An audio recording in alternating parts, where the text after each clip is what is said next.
बिस्मिल्लाहिर्रहमानिर्रहीम। अस्सलाम वालेकुम नाज़रीन, इरफान हाशमी आपको अपने शो में लंदन से खुशामदीद कहता हूँ और मेरे साथ अमेरिका से मौजूद हैं वेटरन जर्नलिस्ट शाहीन से भाई साहब। सर बहुत शुक्रिया आपके वक्त का। और सर इस वक्त की सबसे बड़ी खबर, बल्कि मैं कहूँ कि इस वक्त पूरी दुनिया की सबसे बड़ी खबर यह है कि जॉन बाइडेन जो हैं वो इस वक्त लीड लिए हुए हैं और अगले प्रेसिडेंट बनने जा रहे हैं।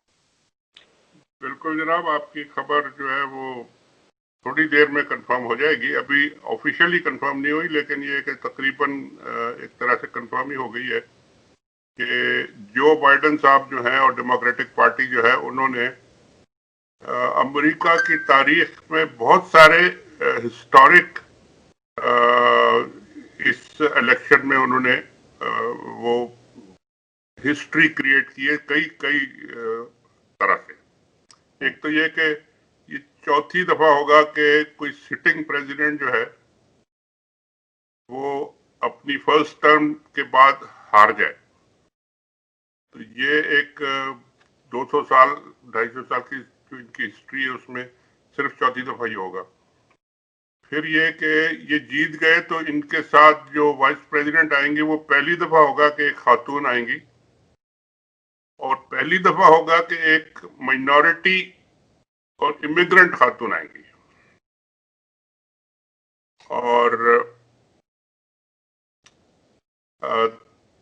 उनके आने से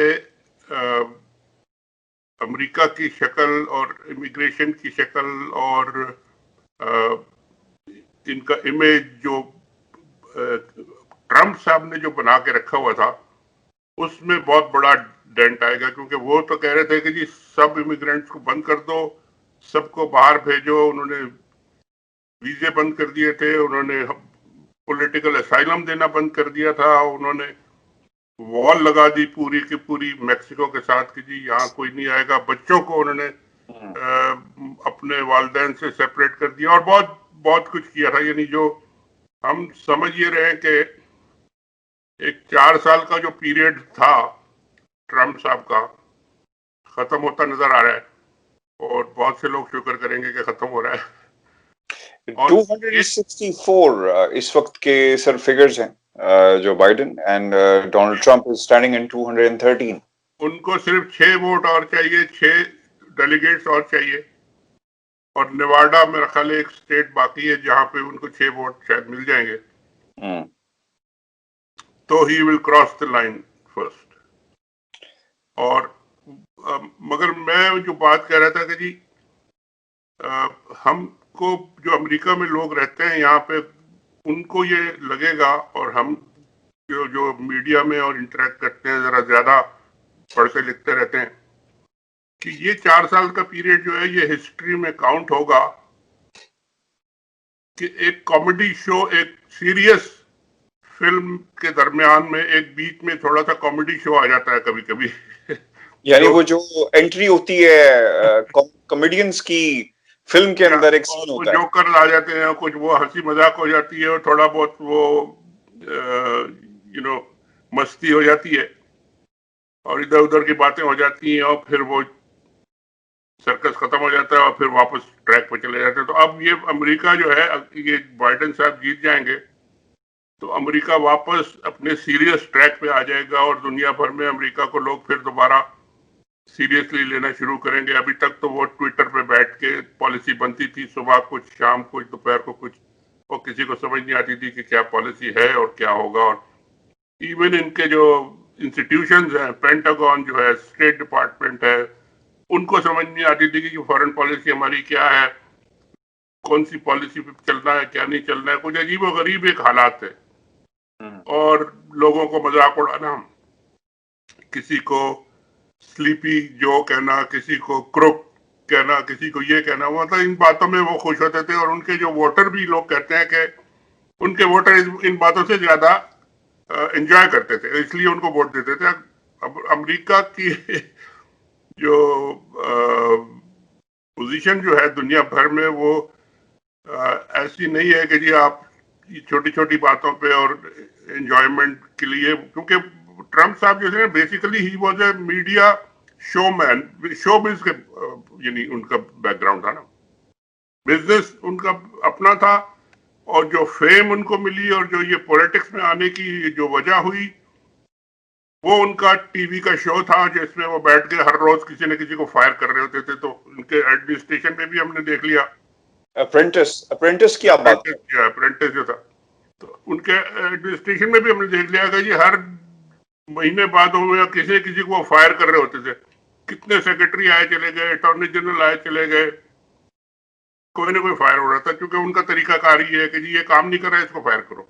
और this is what is he thinks के बेस्ट तरीका है। कुछ सिमिलैरिटीज उनकी हमारे पाकिस्तान के जो लीडरशिप है उसमें भी मिलती है, लेकिन वो बाद में फिर बात करेंगे कि सर आपने सारी सब जो ये जो टाइगर फोर्स है और दूसरी जो है सबको नाराज कर देना है नहीं सर। नाराज किसी को नहीं करना चाह रहा। नहीं, मेरा ख्याल है जी आपका जो बैकग्राउंड होता है ना, यानी अगर मेरा बैकग्राउंड है कि मैं मीडिया में हूँ, मैं एडिटर रहा हूँ, मैं तो मैं हर एक को अपने एंगल से देखता हूँ कि जी ये यहाँ पे फिट होता है, ये आपको आपको देखना भी इसी तरह चाहिए, हमारा काम ही इसी तरह है, जो हमने एनक लगाई है इमरान साहब। खान साहब देखते हैं कि जी मेरी पोजीशन ये है कि बॉलर अगर कोई फिट नहीं हो रहा तो इनको हटा दो और फिर दोबारा लगा दो और फिर उनको निकाल दो। वो अपने क्रिकेट के एंगल से देखते हैं कि जी कहाँ फील्डिंग सेट करनी है, किसको बॉलिंग लेकिन देनी। लेकिन इस पे कल की जो हमारी बात हुई थी, हम आगे चल के करेंगे जरूर कि ये चेंजेस क्यों है हो रही हैं, क्योंकि पाकिस्तान को भी हमें टच करना है। सर इंपॉर्टेंट चीज ये है, जो Biden very close to victory. पहला फोन मुबारकबाद का कहां से जाएगा? मुस्लिम दुनिया से, वेस्ट में से, इसराइल के से जाएगा, कहां से जाएगा? Because that's actually really important, जो आपको जो इंटरनेशनल ड्राइविंग फोर्सेस हैं बताएंगी कि अब जनाब जो बाइडेन साहब आ गए हैं, हम आपके साथ एक नई जो सुबह है उसका आगाज करेंगे और हम आपके साथ सर बेशुमार एक्सचेंज जो है इस वक्त प्रेसिडेंट्स और प्राइम मिनिस्टर्स के, वो कोशिश कर रहे होंगे कि उनकी लाइन थ्रू हो जाए, अभी अभी भी, इस वक्त भी। और मेरा ख्याल है हर जगह से आएगा, कोई ऐसा परेशानी की बात नहीं है कि पहला मगर मुझे लगता ही है कि आप जहां बैठे हैं लंदन से, मेरा ख्याल है थोड़ी देर में आए, अभी फौरी तौर पर शायद एकदम ना आए। और शायद इंडिया से भी कुछ वो सोच समझ के जरा ठहर के थोड़ा कॉल करें कि जी आप मुबारक हो आपको। लेकिन ये कि देखिए पिछले 8 साल, इनसे पहले 8 साल ओबामा के एडमिनिस्ट्रेशन में सारी दुनिया की रिलेशन से उनके, लेकिन मेरा एक कंट्री का फोन जो है ना वो बड़ा जबरदस्त होगा और बड़ा इंपॉर्टेंट होगा, और वो जाएगा तेहरान से। यानी वहां पे भी इस इलेक्शन को इस वक्त देख रहे ईरान हैं। से जो कॉल जाएगी वहां पे उनको मुबारकबाद की, वो बड़ी इंपॉर्टेंट बड़ी होगी। इंपॉर्टेंट हो गई।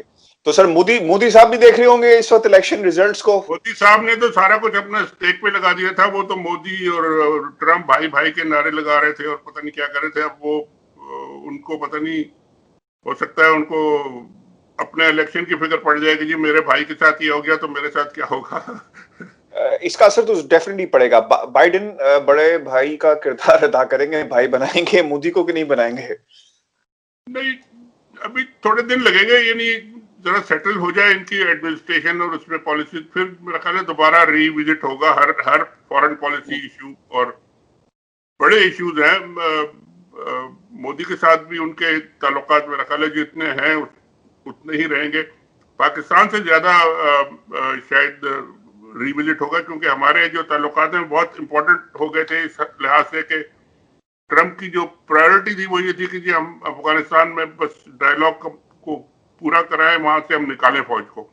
अब अगर ये फौज को निकालने वाला जो डिसीजन है अगर ये कायम रहता है तो फिर तो पाकिस्तान की रेलेवेंस उतनी ही रहेगी। लेकिन अगर थोड़ा डिले हो जाता है, गो स्लो हो जाता है, तो फिर उसके साथ पाकिस्तान के साथ रिलेशंस भी थोड़े से गो स्लो चलेंगे, जब तक कि दोबारा एक नई पॉलिसी नहीं बनती उनकी कि क्या करना है हमने अफगानिस्तान में। और ईरान के साथ तो मेरा ख्याल है कि वो फिर दोबारा पैचअप करेंगे, क्योंकि उन्होंने कहा, वो भी ये कहेंगे कि जी ठीक है 4 साल का एक आपने गुजार लिया, लेकिन अब लेट्स कम बैक और दोबारा करते हैं उसको।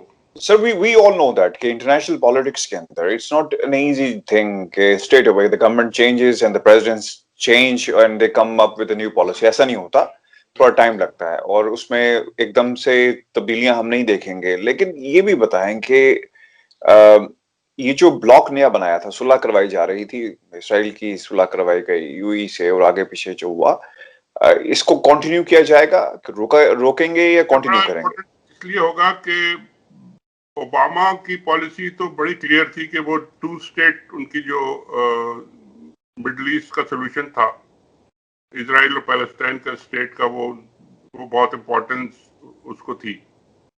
अब वो टू स्टेट पे अगर वापस ये जाते हैं, और इस दौरान में ट्रम्प साहब ने कई इस्लामी मुल्कों से रिकॉग्नाइज भी करा लिया उनको, और इनका पूरा का पूरा अपना एम्बेसी को भी शिफ्ट कर दिया वहां पे, कैपिटल को शिफ्ट उन्होंने कर दिया इस दौरान में।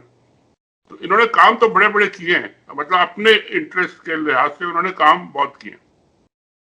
उन सबको अब क्या अमेरिका रिवर्स कर सकेगा नहीं कर सकेगा, मेरा ख्याल है इतना इजी नहीं होगा रिवर्स करना, लेकिन कुछ ना कुछ चेंज जरूर आएगा, नुआंसेस में चेंज आएगा, लोगों से बातचीत में चेंज आएगा, लोगों से मुल्कों से जो ताल्लुकात है उनमें दोबारा वो एक पुरानी जो रिलेशनशिप थी वो रिस्टोर करने की कोशिश जरूर की जाएगी। और इसमें मेरा ख्याल है साल 6 महीने साल तो नजर आएगा, उसके बाद हमें नजर आएगी कि इनकी पॉलिसी जो है किस हद तक चेंज हुई है, और क्या उसमें नई बातें आई हैं या पुरानी बातें कितनी रह गई इसमें। क्योंकि आपको याद होगा कि इसराइल को बड़ी जरूरत थी डोनाल्ड ट्रंप की, वहां पे उनके भी हालात बड़े खराब थे, तो वो शायद सहारे की तलाश में थे, क्योंकि वहां पर भी जो प्राइम मिनिस्टर हैं उनके हवाले से काफी चीजें डामाडोल थी कि शायद इनकी हुकूमत को खतरा होगा फ्यूचर में, और इसलिए उन्होंने मदद मांगी थी यहाँ से। नहीं, ट्रंप ने तो इसको बाकायदा अपने इलेक्शन के लिए यूज किया कि जी जल्दी जल्दी लोग सारे अरब मुल्कों से रिकॉग्नाइज करा के कि जी मेरी बहुत बड़ी अचीवमेंट हो गई है फॉरेन पॉलिसी की, अगर ये अरब और इस्लामी मुल्क जो है उनको रिकॉग्नाइज कर लें।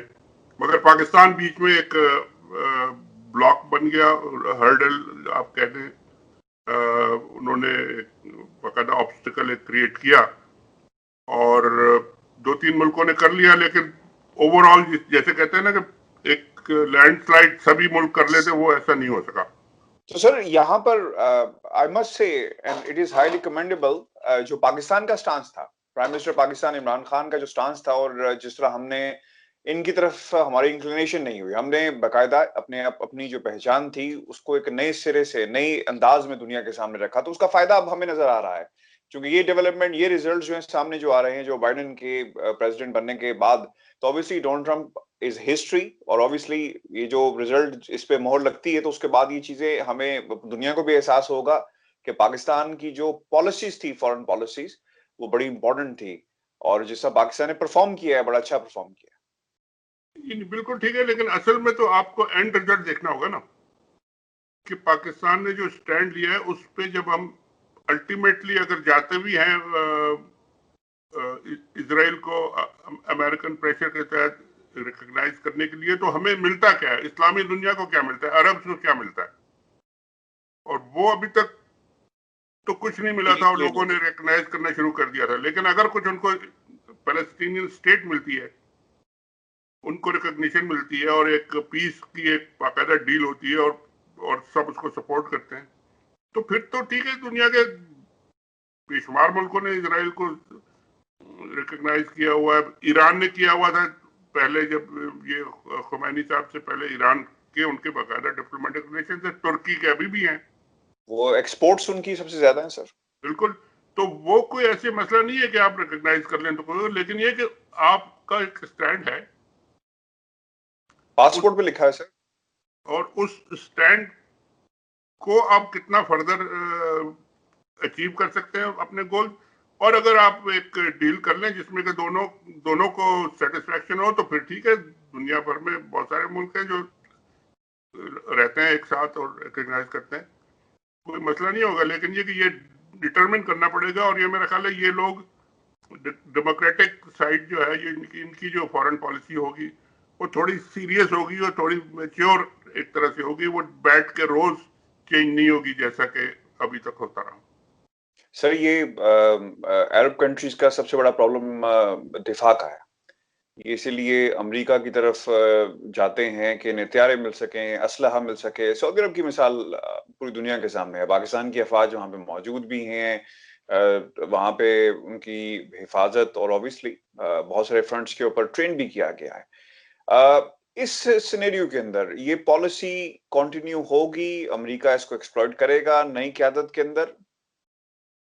देखिए, पाकिस्तान की पॉलिसी तो कंटिन्यू करेगी, क्योंकि पाकिस्तान तो हमेशा अरब और सऊदी अरब के साथ अपनी दोस्ती रखेगा और उनकी जब जरूरत होगी उनको हेल्प भी करेगा। और हमेशा किए, हर एडमिनिस्ट्रेशन में किया, चाहे रिपब्लिकन हो चाहे डेमोक्रेटिक गवर्नमेंट हो, यहाँ पे जो भी हो, पाकिस्तान के अपने डायरेक्ट रिलेशन रहे, बायलैटरल उनके जो है बिल्कुल मजबूत रहे, और सारी अरब वर्ल्ड के साथ ही उनका है। तो अभी भी यही है कि अगर ये सारे मिलके एक जॉइंट पॉलिसी बना लें और अमेरिका को कन्विंस भी कर सकें कि भाई आप लोग भी आ, आ, इस मसले को हल करने के लिए एक रीजनेबल सोल्यूशन पे आ जाए, रीजनेबल बात करें, तो हो सकता है। लेकिन ये कि पाकिस्तान सिर्फ अलग तो नहीं लड़ सकता कि अरब दुनिया सारी इसराइल को मान ले और पाकिस्तान खड़ा रहे कि जी नहीं। ये भी एक अननेचुरल सी, अनरीजनेबल सी बात है। तो मेरा ख्याल है कुछ इस पे चेंजेस आएंगी, लेकिन थोड़ा स्लोली आएंगी। पाकिस्तान कैसे सर फायदा हासिल कर सकता है? नया सिलसिला, नया आगाज होने जा रहा है और हमारे पास ये, आई बिलीव कि it's an excellent opportunity to revive our relationship with in America, क्योंकि in the context of India बड़ा हमें इस चीज का फायदा उठाना चाहिए। फॉरेन ऑफिस को अभी से काम शुरू कर देना चाहिए कि हम किस तरह लॉबिंग कर सकते हैं व्हाइट हाउस के अंदर। FATF का मामला है, बाकी मामला हैं पाकिस्तान के। तो ये I think it's an excellent opportunity for Imran Khan की गवर्नमेंट के लिए सर। ये अपॉर्चुनिटी तो क्रिएट हो सकती है, क्योंकि देखिए, इट ऑल डिपेंड्स के अमेरिका को आपकी कितनी और कहां पे जरूरत है इस वक्त। प्रेसिडेंट ट्रंप को तो बहुत ज्यादा जरूरत थी कि वो चाहते थे कि जी पाकिस्तान पूरा जोर लगाए कि जी किसी तरह हमारा अफगानिस्तान से विड्रॉल हो जाए और तालिबान का एग्रीमेंट हो जाए और हम ये एक और कामयाबी अपने नाम वो लिख लें। अपने इलेक्शन के लिए जाहिर है उन्होंने करना था, लेकिन इलेक्शन में फॉरेन पॉलिसी ज्यादा अमेरिका में काम नहीं आती। मगर ये वो कोशिश कर रहे थे, उन्होंने ये अरब इसराइल के ये मामले को भी इसीलिए किया। मगर ये कि अगर ये पॉलिसी कंटिन्यू करती है बाइडेन एडमिनिस्ट्रेशन में कि ये हमने अफगानिस्तान से विड्रॉ करना है, या अगर थोड़ी बहुत अपनी प्रेजेंस रखनी भी है और यहाँ पे एक इंटरनल पीस लाना है और अफगानिस्तान में एक नया सेटअप लाना है जिसमें सारे मिल जाएं, तो पाकिस्तान की जरूरत तो फिर होगी उनको। और उसको हम कितना कैपिटलाइज कर सकते हैं, कितना लीवरेज इस्तेमाल कर सकते हैं against for India, for Kashmir, या ट्रेड के लिए, या अपनी जो इमिग्रेशन के लिए, या बहुत सारे और भी इश्यूज हैं। क्योंकि ट्रम्प साहब ने तो हर तरफ ही एक जिहाद डिक्लेयर किया हुआ था ना, हर एक के खिलाफ। तो वो बहुत सी चीजें जब स्लो डाउन होंगी और जो रिवर्स होंगी, तो उसमें पाकिस्तान को फिर फायदा भी हो सकता है। सर सबसे ज्यादा जो इस वक्त खित्ते में जहाँ पाकिस्तान वाक़ है, चाइना के साथ इंडिया की बड़ी इस वक्त एक सिचुएशन है वहां पे, और फिर इसका फायदा अमेरिका ने भी उठाया और ऑब्वियसली इंडिया को एक्टिवेट किया कि वो जो कुछ भी हुआ उसकी एक हिस्ट्री है। सैटेलाइट मुआहिदा भी हुआ है सर। पाकिस्तान पाकिस्तान क्या कर सकता है? बिकॉज ऑब्वियसली डिफेंस पाकिस्तान का वो बिल्कुल ये बात बजा है और दुरुस्त है कि आप राफेल तैयारे भी ले आए, आप F-16 भी ले आए, लेकिन उड़ाने वालों पे डिपेंड करता है कि आपकी टेक्नोलॉजी पे नहीं, आपके इस्तेमाल करने वालों पे डिपेंड करता है। और हमने पहले भी ये बात की थी कि यही सैटेलाइट अमेरिका के पास थे, अफगानिस्तान में क्या कर सका? इतने बरस बीत गए, निकल नहीं सका उन खंडरात से, पहाड़ों से।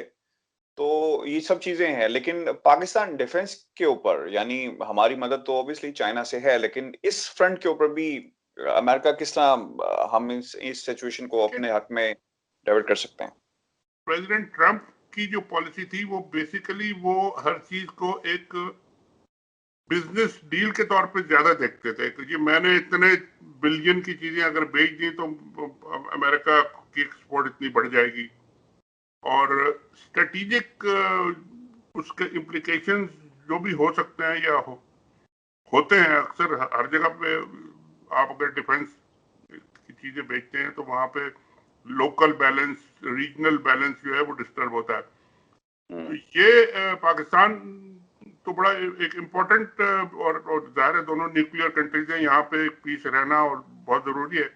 पाकिस्तान ने अपना लाइन जो है वो बड़ी क्लियरली अब बता भी दिए सबको कि जी हमारा तो चाइना से स्ट्रेटेजिक अलायंस है और रहेगा ये, और पूरे जो इतने प्रोजेक्ट्स और सीपैक और ये सब चल रहा है उसमें मेरा ख्याल है अमेरिकन पॉलिसी को एडजस्ट करना पड़ेगा कि जी ये आपका अगर रहेगा भी तो इसको आप रखें, लेकिन वो इतना ज्यादा इंडिया का बैलेंस ऑफ पावर जो है, जो कि उनका इतना ज्यादा गड़बड़ ना करने के फिर पाकिस्तान को भी उस आर्म्स रेस में दोबारा आना पड़े, और उसका फिर नतीजे और भी हो सकते हैं। कहीं फ्लेयर अप हो गया, कहीं लड़ाई शुरू हो गई, कुछ अगर गड़बड़ शुरू हो गई तो फिर वो कहीं एक्सकेलेट भी हो सकती है। तो इसलिए ये सारी चीजें सीरियस एडमिनिस्ट्रेशन जो है ना हर चीज को देख के फिर अपनी पॉलिसी बनाती हैं, जो बात इस एडमिनिस्ट्रेशन में मेरा ख्याल नहीं थी, क्योंकि ये तो ट्रम्प साहब तो बैठे बैठे पॉलिसी अनाउंस करते थे तो वो उसको पेंटागन वालों को भी पता नहीं होता था कि ये पॉलिसी कहाँ से आ गई, या स्टेट डिपार्टमेंट को भी मालूम नहीं होता था कि जी अच्छा आज हमारी ये पॉलिसी है। तो इस तरह नहीं होगा मेरा ख्याल है, अब जरा सीरियस डायलॉग होगा, सीरियस बातें होगी, हर चीज को अंदाजा करके और फिर आगे बढ़ा जाएगा कि जी हर खत्ते में और खासकर इस बड़ा फ्लेयर अप का जहाँ खतरा है वहां इस खत्ते में अमन रहे और बड़े आराम से चले सारे लोग। सर, कौम ये जानना चाहती है और ऑब्वियसली हम सहाफियों के जरिए जानना चाहती है कि जब सरबराह मुमलिकत एक दूसरे को फोन करते हैं तो क्या वर्ड्स एक्सचेंज किए जाते हैं, रेगनीज क्या एक्सचेंज की जाती हैं? क्योंकि इमरान खान यकीनन फोन करेंगे, तो क्या कहेंगे, क्या पैगाम होगा? एक डिप्लोमेटिक प्रोटोकॉल, पूरी किताबें लिखी हुई है उसमें, वो कोई इतना मसला नहीं है। योर एक्सीलेंसी से शुरू होते हैं और एक्सीलेंसी से कम तो बात ही नहीं होती, और बस बाकी सारी अगर ट्रम्प और इमरान खान की तरह वो हो तो फिर वो बीच में यारी वारी भी शुरू हो जाती है, वो यार छोड़ना ठीक है। नहीं, मैं इसीलिए पूछना चाह रहा हूँ क्योंकि जो हमारा व्यूअर है ऑब्वियसली वो सर सड़क पे बैठा है, उसकी रिसाई नहीं उन किताबों, तो इसलिए कि वो सही आपने कहा कि वो यारी यारी वाली बात भी शुरू हो जाती है। अच्छा सर, एक इम्पोर्टेंट चीज ये है कि अब क्योंकि ऑब्वियसली दुनिया अब बदल जाएगी, कुछ घंटों में कहें, कुछ I think it's matter of another few hours, या जिस तरह नेवाडा का रिजल्ट आता है हमारे सामने एक नई दुनिया होगी, नई पॉलिसीज होंगी जिसका इतलाक पूरी दुनिया पे होगा। अच्छा, let's come back to Pakistan again. अब पाकिस्तान के अंदर आपने चूंकि कहा था कि इनकी कुछ चीजें भी उनसे मिलती हैं, और मुझे अंदाजा हो गया था कि आपका इशारा किस तरह पाकिस्तान के अंदर सर, क्योंकि फिरदौस आशिक अवान साहिबा को लगा दिया गया है दोबारा, तो ये सर क्या हुआ? मरियम नवाज के मदे मुकाबिल किसी खातून को लाना था जो पंजाब को खुसूसन इस फ्रंट को कंट्रोल कर सके? देखिए उनका शुरू से ही एक पंजाब जो है ना वो मसला कह लें या ईगो का प्रॉब्लम है या स्ट्रेटेजिक प्रॉब्लम है कि एक दफा पंजाब उनके पास आ गया और उनकी गवर्नमेंट बन गई, अब वो नहीं चाहते। ये मुझे तो इन्फॉर्मेशन भी है मेरी, कई दफा इस मसले पे इमरान खान साहब से सवाल जवाब भी हुआ है कि भाई ये हर एक कह रहा है कि जी आप ये आपके जो चीफ मिनिस्टर साहब है ये परफॉर्म नहीं कर रहे जिस तरह के पंजाब में 60% ऑफ पाकिस्तान है, इसको वहां जिस तरह गवर्नमेंट होनी चाहिए आपकी उस तरह नहीं हो रही, तो ये आप क्यों नहीं कुछ करते? तो उनका जो हमेशा जवाब रहता है कि जी ये हमारे पास क्योंकि इतनी थिन मेजोरिटीज हैं, मेजोरिटीज भी नहीं है बल्कि माइनॉरिटी गवर्नमेंट्स हैं हम पंजाब में भी और सेंटर में भी, लोगों से मिल मिला के कोalition हमने बनाई है, तो हम इसको दोबारा अगर छेड़ेंगे तो फिर ये मामला बहुत एकदम बिखर जाएगा, फिर हमारे काबू में नहीं आएगा। और काबू में शायद इसलिए ना आए कि जब जब पहले ही इनका ये कोalition बनी थी तो कुछ लोग इनके साथ और भी थे, कुछ लोगों के इंटरेस्ट भी थे, उन्होंने हेल्प भी किया। अब हो सकता है कि वो इंटरेस्ट चेंज हो गए हो, वो हेल्प ना करें, या हो सकता है उतनी हेल्प ना करें जितनी पहले की थी।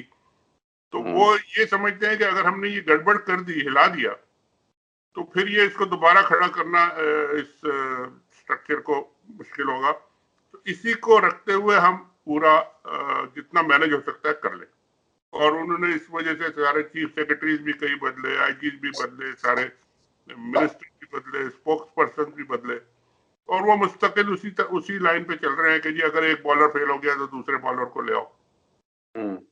और अब क्योंकि अब उनका मुकाबला एक मोहतरमा से है, वहां पे वो एक साल तकरीबन घर में बैठी थी, अब मैदान में आई है, तो जाहिर है उनके सामने एक मोहतरमा को उन्होंने खड़ा कर दिया है। वो आपस में उनकी जो प्यार मोहब्बत की बातें होंगी वो अब हम रोज सुनेंगे। सर आखिरी सवाल ये आवाम जानना चाहती है, ये मैं नहीं, मेरा सवाल नहीं है, ये कंप्लीटली जो इसकी जो इसका सोर्स है वो आवाम है, और वो ये जानना चाहते हैं क्योंकि आपने पहले भी खबर ये दी थी कि नवाज शरीफ साहब ने अमेरिका का दरवाजा खटखटाया है। अब ये जो नए साहब आएंगे, जिस तरह हम असेसमेंट जो इस वक्त जो रिजल्ट्स आ रहे हैं नेवाडा का, लेट मी चेक कि अगर कोई इसमें डेवलपमेंट हुई है। 264 सर स्टिल, और नेवाडा का 75% सर रिपोर्ट हो चुका है, तो वी आर ओनली 25% अवे। तो सर क्या नवाज शरीफ साहब दोबारा दरवाजा खटखटाएंगे? देखिए उनके नवाज शरीफ साहब का बड़ा अच्छा होता अगर ये ट्रंप न जीतते और हिलरी क्लिंटन जीत जाती, तो फिर तो नवाज शरीफ साहब बहुत खुश होते। पिछले 4 साल में फिर उनको बहुत हेल्प मिलती और बड़े बहुत तो मजे में होते, क्योंकि उनकी दोस्ती और फैमिली दोस्ती भी थी, बिल क्लिंटन साहब से भी दोस्ती थी और सारा कुछ था। मगर एक बात जो है कि इस एडमिनिस्ट्रेशन में क्योंकि ये ओबामा का ज्यादा इन्फ्लुएंस रहा है, और अब बाइडन साहब प्रेसिडेंट है, बाइडन साहब इतने ज्यादा वो जिसे कहते हैं ना सोशल नहीं है, वो जरा फॉर्मल ज्यादा है, और सोशल गप्पे शप्पे लगाना, फैमिली मैटर्स, ये वो इस तरह के मामला में शायद वो इस तरह नजर नहीं आए अभी तक। हो सकता है कि आ जाए प्रेसिडेंट बन के। मगर ये कि क्योंकि इस पूरी कैंपेन में उनकी हमने कहीं हिलरी क्लिंटन को और बिल क्लिंटन को कहीं नहीं देखा है इस कैंपेन में इनके खिलाफ। ओबामा तो बहुत एक्टिवली आखिर वक्त तक रहे, और लेकिन वो सॉरी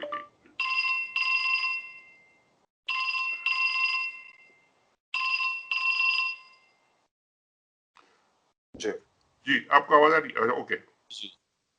तो मैं ये कह रहा था कि वो ओबामा साहब तो रहे, लेकिन ये कि बिल क्लिंटन और वो नहीं रहे, तो उनका इन्फ्लुएंस अगर अब कुछ थोड़ा बहुत होगा तो वो यूज करने की पूरी कोशिश करेंगे नवाज शरीफ साहब और इनकी पार्टी जो है, उनके लोग जहां पे जो है।